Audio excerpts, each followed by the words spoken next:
Friends and enemies, welcome to another edition of the Canadian Bitcoiners podcast. I'm Len the Legend, and today I'm going to be interviewing a gentleman by the name of Hero of Bitcoin. And Hero of Bitcoin, he is an Australian dude, and he created a game called Hero of Bitcoin.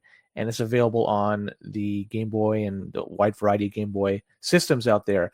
And the reason why I wanted to bring him in is I thought this game was pretty interesting, and he is a Bitcoiner, this guy, and he lives in Australia. So this interview is not live. I had to record it this past weekend on Saturday, and it was Saturday morning my time, Saturday night his time. The difference in time is quite large. So keep in mind the price of Bitcoin was much higher then than it is now. But either way, I hope you enjoy this riff. But before we go any further, I just want to mention that the sponsors too. Number one, we have EasyDNS. Now, Mark has just been on our show just this past week, and the man's a legend. If anything, he deserves the name Mark the Legend. EasyDNS is a company that provides you with DNS services, so you get domain name services.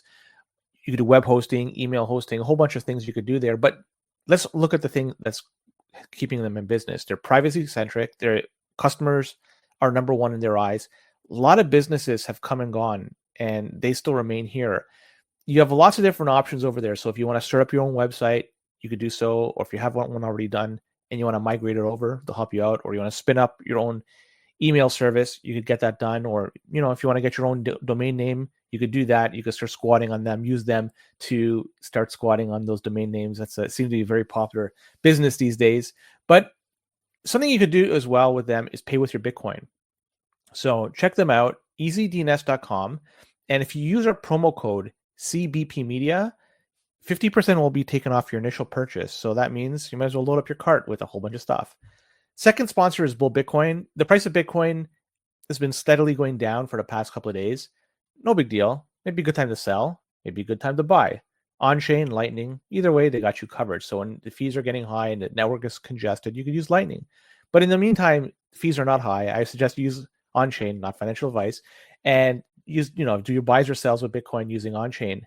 Also, with Bull Bitcoin, you could do a couple other things. Number one, you could, aside from selling or buying your Bitcoin, you could pay your bills. For example, if you want to pay a bill, like say a cell phone bill or a car bill, you could use their bill service to do that. And you could use your Bitcoin to pay those bills. So you might as well take advantage of the high price of Bitcoin the way it is right now, because obviously we've been stacking for a long time. What do we do with our Bitcoin? Well, it's use it as a medium of exchange, and Bull Bitcoin will help facilitate that.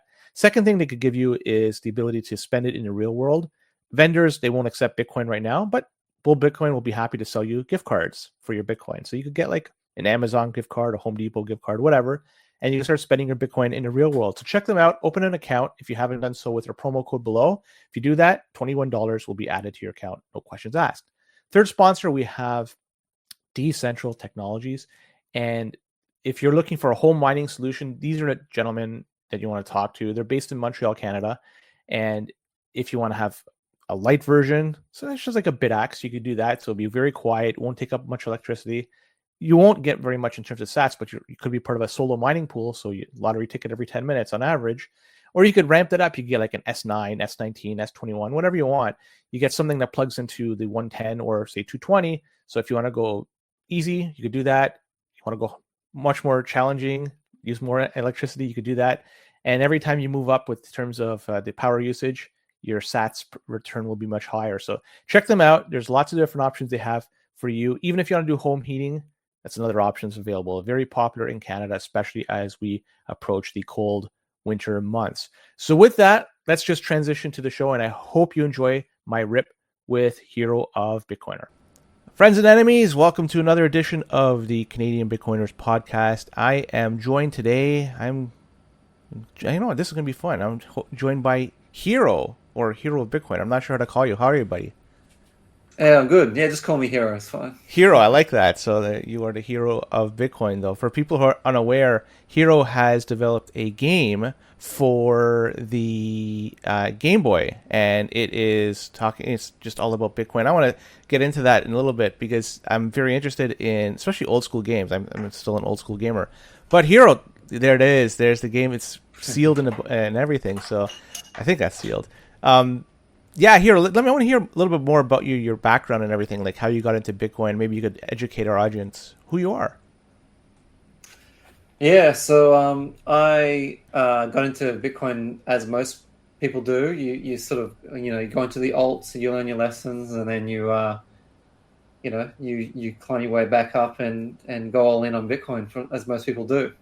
The story in Hero Bitcoin is sort of similar to my own story as well. So as I thought most people would probably go through that, working a day job and just noticing everything around you getting more expensive and realizing that there needs to be a solution to this and stumbling upon Bitcoin. And but I'm class of 2017, so I've been here for a little while, but I wasn't one of the early adopters, unfortunately. Yeah, I'm the same thing. I got in at the very tail end of 2017. But to be perfectly honest, I just got in for number go up technology. That's the only reason Same. and then Yeah. I didn't You, really you, go down the rabbit hole for until a few years later. So yeah. I'm, Same. Same. I'm curious, what was the environment like for buying Bitcoin at the time when you first got in? Let me just briefly, I could say on my side, the one that we all were exposed to was Coinbase, and in order to, we got into Coinbase, bought into it, but even then, we were only able to buy small amounts. We weren't able to buy large amounts. You had to like build up some sort of credit, social credit with Coinbase before you could get in. I'm curious, what was the environment like when you first got in for stacking corn? Also, I went to CoinSpot, which is an Australian site, and I had no issues with them at all. Actually, they were quite good. They do actually have quite high fees, but yeah, I didn't have much. I had a little bit of restrictions, but I was able to, do whatever I want, basically.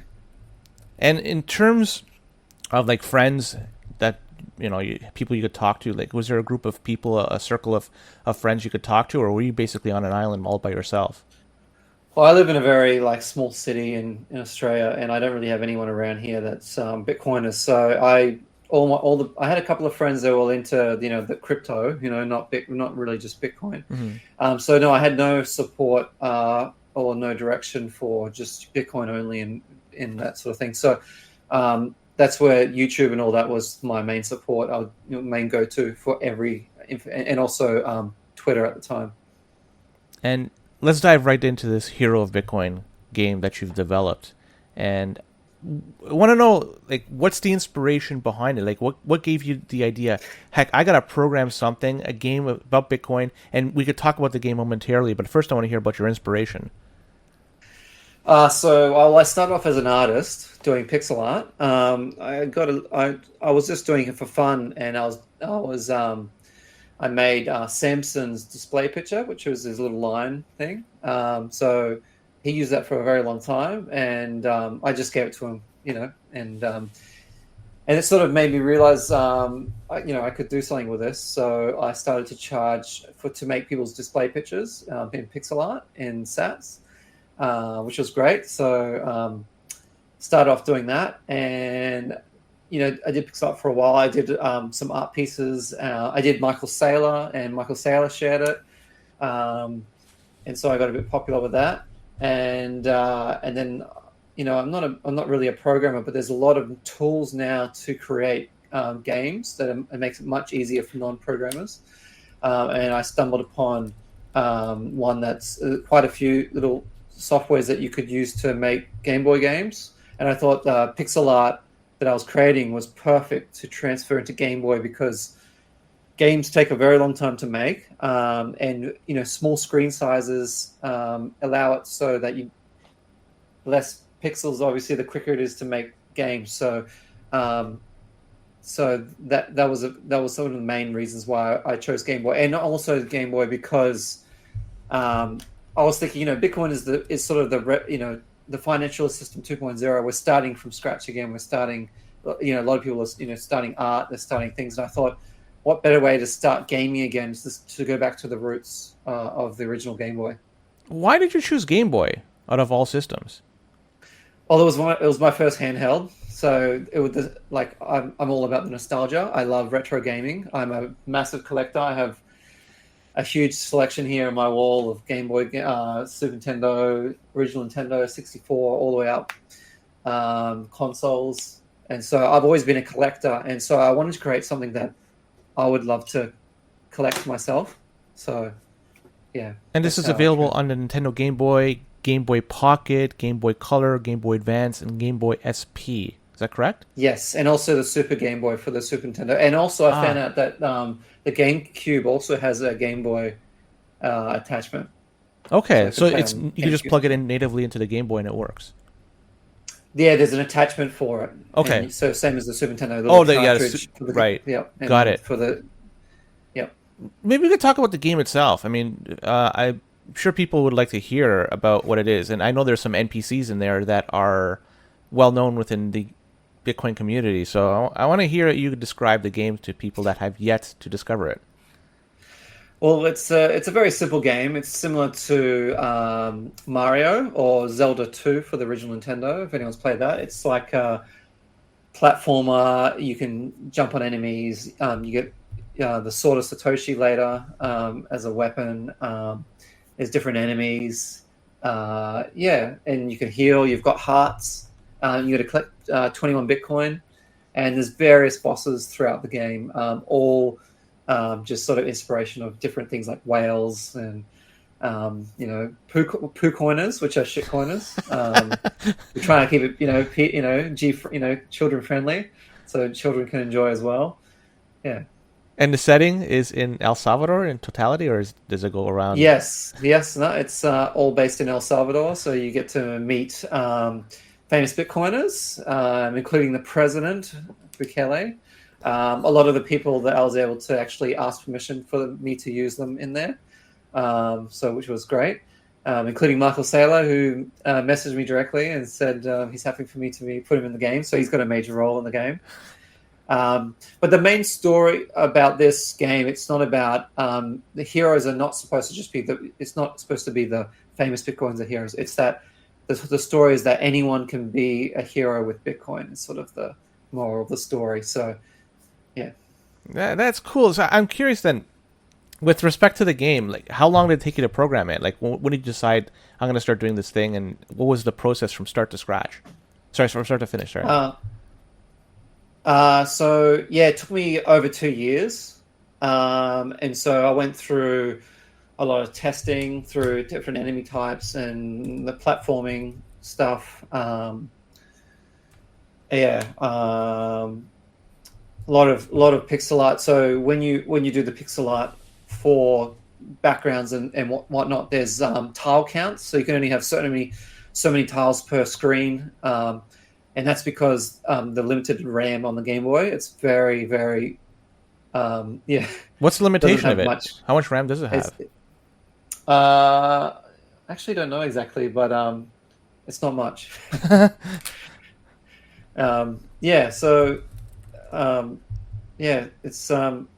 It's taken a long time to make, but it's the fact that it's simple has also made it much easier to work with, because I've only got like 4 colors to work with. In each tile has its own color palette for the Game Boy Color.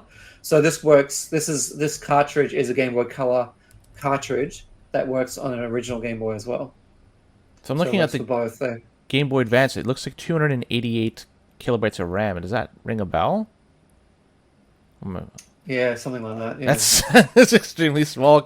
Like, look at our phones, for instance, how much RAM it has, gigabytes, and this thing. You have to all put it into perspective. The '90s was a different time. RAM was very expensive. I remember RAM being $40 Canadian per megabyte, and it stuck at that price for a very long time. It didn't budge. So, RAM was at a premium. It was very costly.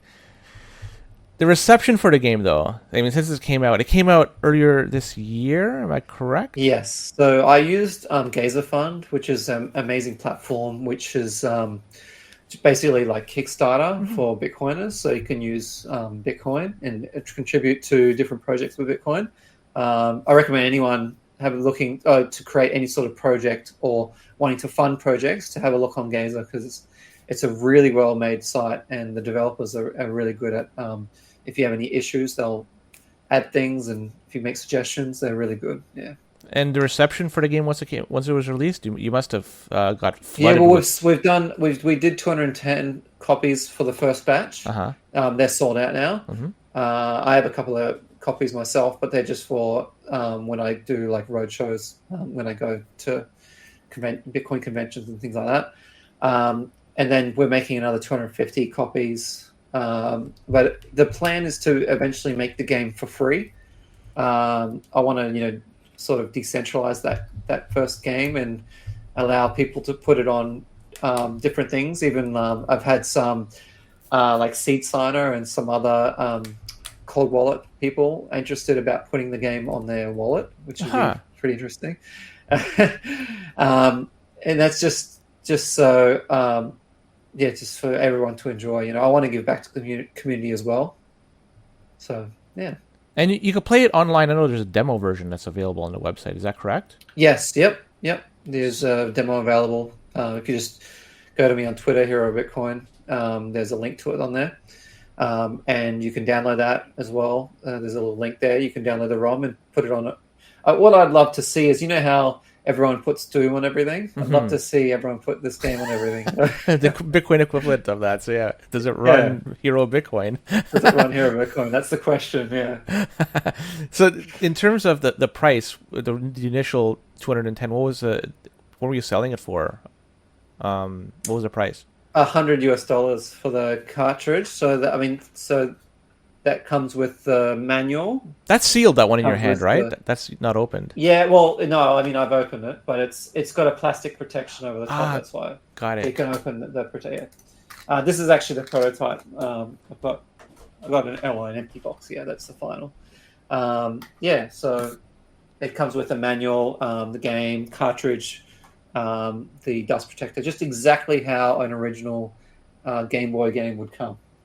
And for people who are saying, wow, that's pricey. Remember how much Game Boy games cost back in the 90s? Do math with inflation, real inflation too, and you'll see this might be a steal. Yes, and we're doing everything handmade here, and there's not that many copies being made, so it's not like we're doing hundreds of thousands like things. So yeah. Will the next run also be priced at $100 per item? Yes. Yeah.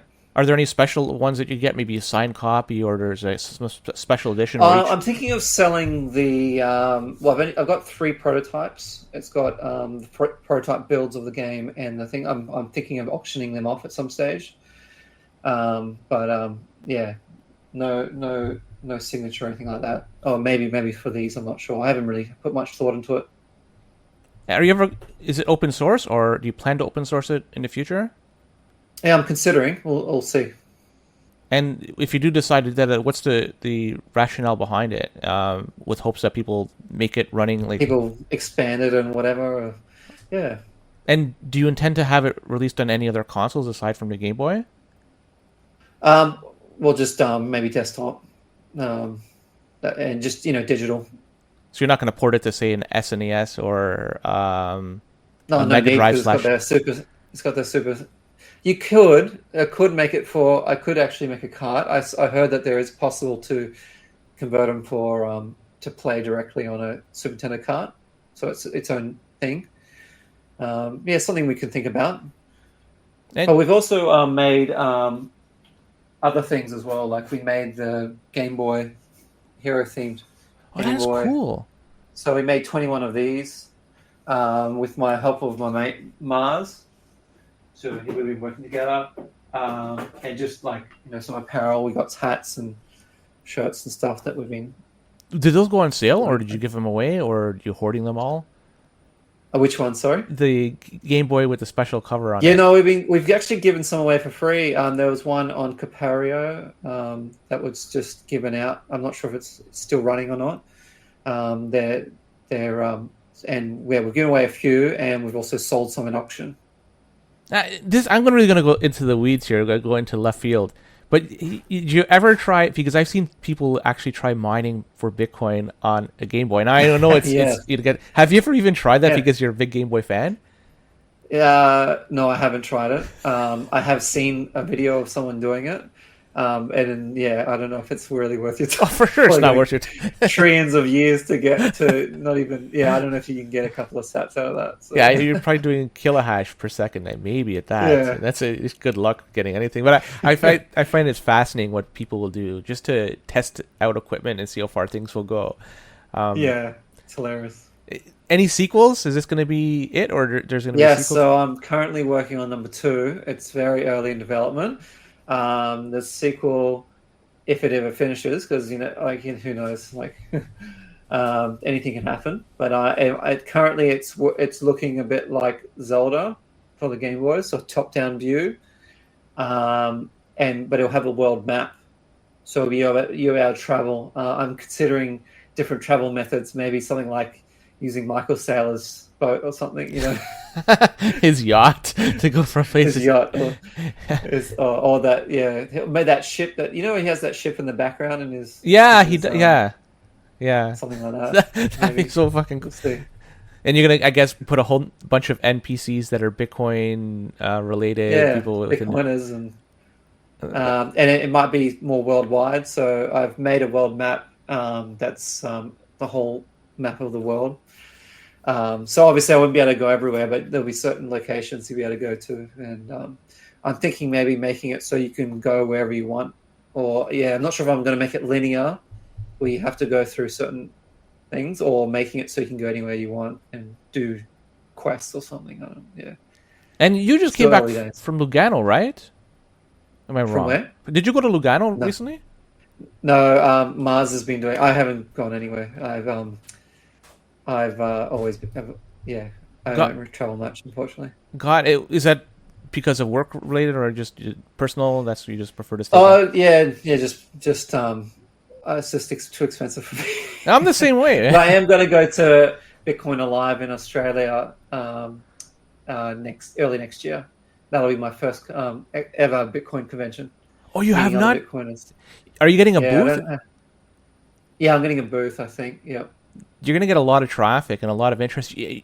I would suggest, I mean, this is my opinion, make sure you have as much paraphernalia as possible to sell, because people are going to want it. People are going to want to buy something. And if stuff is limited, I understand it creates scarcity, but have something, maybe a shirt or something, because I like that shirt you're wearing. Yeah. It's got a little hero on the side, and is that also got a logo on the back. is that also limited edition 21 shirts? Well, we were was selling them on. I was using Wix to make a website, but it was like really super expensive it was like $100 a month or something just to keep it up, and I hadn't even released the game, and no one was buying it, so I was just like, oh. And then it deleted everything, and I had all the setup of hats and shirts and hoodies, and so that was. It's like you could fix wasted that all with my time. your own website and a BTC pay server system. Yeah. You could just be your own Yeah, merchant. eventually. That's Eventually. Are- I'm are- just so busy that I just haven't had time, honestly. Have you ever delved into Lightning or anything else? Using Lightning. Yeah. Yeah. I mean, I use Lightning all the time when I was selling stuff. Okay.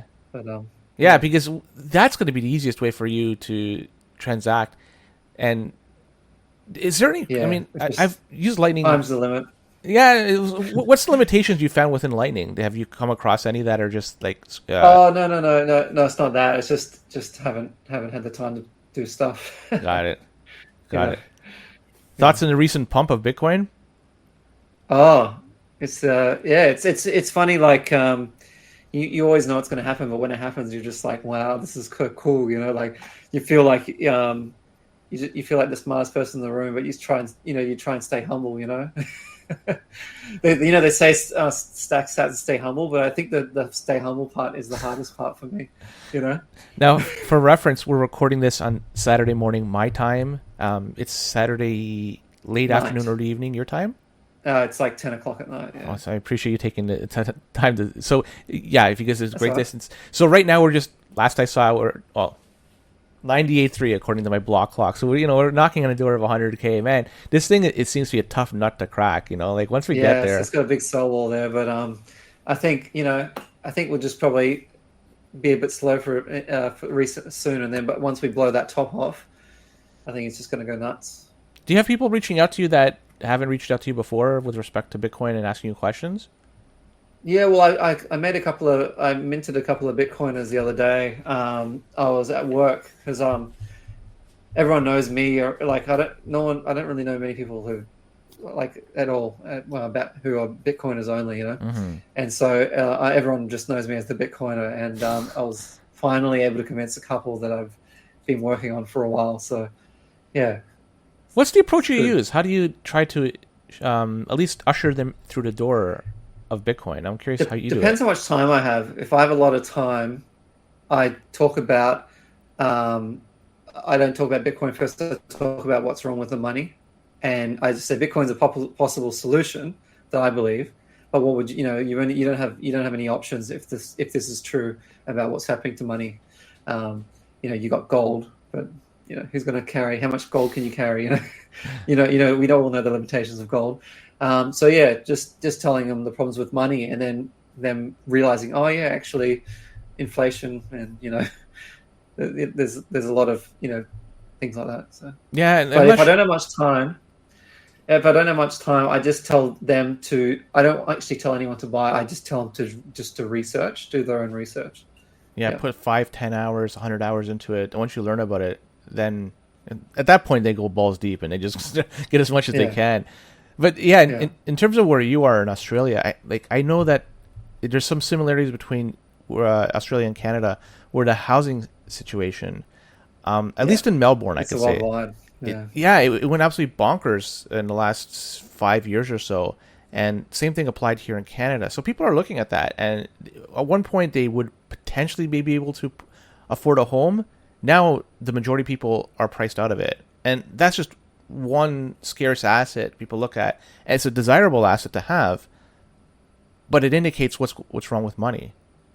Yeah. And you could use that as a guide. Like, are other things impacting? Like, is the price of food really going high over there? Like, is it just everything just getting to be like a little bit more challenging to make ends meet in Australia? Yeah, pretty much. Everything's just sort of going up. Like, even I find one of the biggest things is fast food. Like, fast food here is just like feels like I'm almost going to a restaurant now in terms of cost. Yeah. So it's just hitting on everything, and there's. People are in so much debt, and we have fairly high interest rates here. There's just not much money going around. You can tell. Is the Central Bank of Australia lowering rates aggressively like other parts of the world, or are they? No, not yet. But everyone thinks they will early next year. Holy cow! You're one of the last ones to do it. It seems. Yeah. Well, it's really impactful then. So everybody's suffering, unfortunately, and it's a good opportunity to point to Bitcoin and say, look, this is something here. Look, it's not going to maybe not make you rich, but at the very least it protects you from debasement and from decisions which may not appeal to everybody. It's a money for everybody, and it's a guiding light. It's a beacon of hope for a lot of folks, and I hope that a lot of people will look at it, especially with this 100K pump, or just about 100K pump. There's so much. Yeah, everyone's watching now. Yeah. And not only that, you've got companies and countries looking at it now too, because you've got Saylor giving the biggest example with MicroStrategy. Everyone's watching. Everyone's wondering how he got into the top 100. And then you've got El Salvador. Everyone's watching El Salvador. And then now you've got Dennis Porter talking about multiple states in the US making a reserve for Bitcoin before Trump even comes in. So it's all happening fast, and he's saying that other countries are looking at it as well. So he's been notified. So with respect to Trump, he's surrounding himself with a bunch of individuals who have exposure to Bitcoin, like his vice president or vice president-elect specifically. He owns somewhere in the vicinity up to 500,000 Bitcoin. $500,000 worth of Bitcoin. Sorry, that's the best way. I was going to say, but he would be. So he has at least some exposure. It could be 250,000. It could be 490,000. It's a decent amount. That's just one person, but there's a whole bunch. Like Vivek also has some. Elon obviously has. So he's surrounding himself with a whole bunch of people. There's a lot of hope here that there's something going to be done, especially to do with regulations. Is it the same in Australia, where Bitcoin is treated as a commodity? You sell it, you're taxed? No. Yes. So it's we get taxed on it just like income. So unfortunately, but with not much talk in government about Bitcoin here. Unfortunately, we're probably going to be the slowest on take. I really hope it's not the case, but it just seems so at the moment. So there's no Australian politicians discussing it? in the forefront? No, or not that I really know of. There is libertarians, but they're still a minority at the moment. So it's the two main parties are not discussing it that I know of. But I don't really look at much Australian news too much, so I could be wrong, but I'm pretty sure that's not happening. Every time you watch Australian news, do you just like walk away from it just shaking your head like what the heck's going Yeah, on? well, it's hard to find reputable sources here. So Where do you pick up the majority of your stuff? It's majority. now it's X. Yeah. Just direct from the source. I find is the safest information. Just Are you a Noster? legacy. Sorry. You a Noster? Yeah, I'm a Noster, yeah. Okay. I just don't use it that much because I just don't get much people talking to me, or when I post, I don't get much. I have only about 300 followers, so I just stick to X mostly. I'll have to follow you. Did you post your NPub on X? I'm not sure if it's there or not. I can send it to you. I would love it. Yes, I'll follow you. I'm way more active over there than on X. I understand like X is the bigger platform and it is trending in the right direction, but I'm still disappointed that it's decentralized. That you could say something, and you could theoretically still get banned. I know people that have done so. I've know some accounts that it sucks, but on Austria you can't do that. You're there. Yeah. If you don't like them, just don't follow them. You won't hear them. But if you do like them, follow them. You get them in your timeline. It's I like that model better. It just gives me more sense of control rather than having somebody else an algorithm program for me to show me what I want to. So, and then plus it's pay to play in X too. True. I mean, I have no problems for people paying for. Are you a blue check, Mark? No, but I was when I released the game, just because just to get it out there a bit more. You should do it again just to continually get some momentum for the game. Yeah, I will when the second batch comes out. Got it. You guys got any ETFs too? I mean, I don't want to talk too much Australia, but I'm curious because I don't talk to too many Aussies. Yeah, we got a Bitcoin ETF now. Yep. Was it released recently, or was it there for some time? I think it was a couple of months ago. I could be wrong. Was there a lot of fanfare?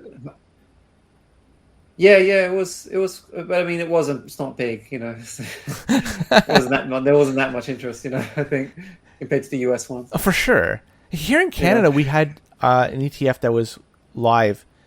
Spot ETF. I'm going to say 2022, maybe 2021. We've had it for a few years.